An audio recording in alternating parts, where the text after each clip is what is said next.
அது நம்ம சனாதன தர்மத்தில் அது ஒரு ஒரு அற்புதமான ஒரு மேட்ரு. நம்மளுடைய இப்போ ஹிந்துத்துவான்னு கொண்டு வந்திருக்க, அதுக்கு முன்னாடி சைவம் வைணவம்னு இருந்த காலத்திலேயே நம்ம பதஞ்சலி இருந்த காலத்துலேருந்து மூச்சு பயிற்சிகள் இருக்கு. விந்துவை அதிகமாக கீழே விட்டுட்டிங்கன்னா உலகம் மேலே ஏறிடுச்சுன்னா ஞானம். கீழே போகாம விந்துவை எவன் ஒருத்தன் கட்டுப்பாடோட மேலே ஏற்றி கொண்டு வந்து இங்கே கொண்டு வந்து நிறுத்திடுறானோ 12 இயர்ஸ் ஆகும் இதுக்கு. அதான் அது சாதாரண மேட்டரே கிடையாது, பெரிய விஷயம் அது. ஒன்ஸ் இங்கே வந்தாச்சுன்னா பாடியோட கோர் டெம்பரேச்சர் மாறிடும். அவன் மனித நிலையில் இருக்க மாட்டான், மனித ரூபத்தில் இருப்பான், பட் மனித நிலையில் இருக்க மாட்டான். அவனை எதுவுமே பாதிக்காது. நெருப்பில் போட்டிங்கனாலும் எந்திரிச்சு வந்துடுவான், தண்ணியில் மூழ்கினாலும் கரைஞ்சு போய் மறுபடியும் எந்த இடத்துல வேணாலும் காட்சி கொடுப்பான். குண்டலினி பரிபூர்ணம் அவனுக்கு அடைந்து விட்டதுன்னு அர்த்தம். அந்த நிலையில் இருக்கிறவங்க அந்த அளவுக்கு தியானம் யோகம்லாம் பண்ண முடியும். பணத்துக்கு பணமாச்சு, தொழிலுக்கு தொழிலாச்சு, சௌரியத்துக்கு சௌரியமாச்சுன்னு பண்ணுறானுவ. உடல் உழைக்காம பார்க்குற வேலை இது ஒன்று கண்டுபிடிச்சிருக்கானுவ.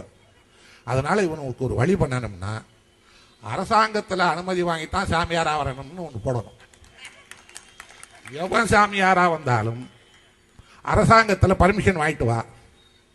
1ஆம் கிளாஸில் சேர்க்கணும்னா கூட நீங்கள் மனு தாக்கல் பண்ணால் தானே, அப்போ கான்ட்ராக்ட் சர்டிஃபிகேட் வந்து எல்லாம் பண்ணால் தானே சேர்த்துக்கிறீங்க குழந்தைகளையே. அது மாதிரி சாமியார் மேல்வலை என்ன அவனா நினைச்சா காவியை கட்டிக்கிட்டு கண்ட இடத்துல படுக்கிறதுனா அவனுக்கு ஒரு லைசன்ஸ் கொடுக்கையில் அவனை கூப்பிட்டு உட்கார வச்சு நீ சாமியார் ஆகிறியா? ஆமாம். அதில் ஒன்றும் சந்தேகம் இல்லையே. இல்லை, எங்கள் முன்னாடியே கையெழுத்து போடு. இதுக்கு கீழே இருக்க கண்டிஷனில் கையெழுத்து போட்டிருக்க. என்ன கண்டிஷன்?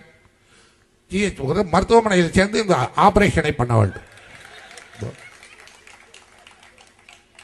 உலகத்தில் ஒரு பையன் சாமியார் வேலைக்கு வரமாட்டான். ஆமாம். என்னத்துக்கு?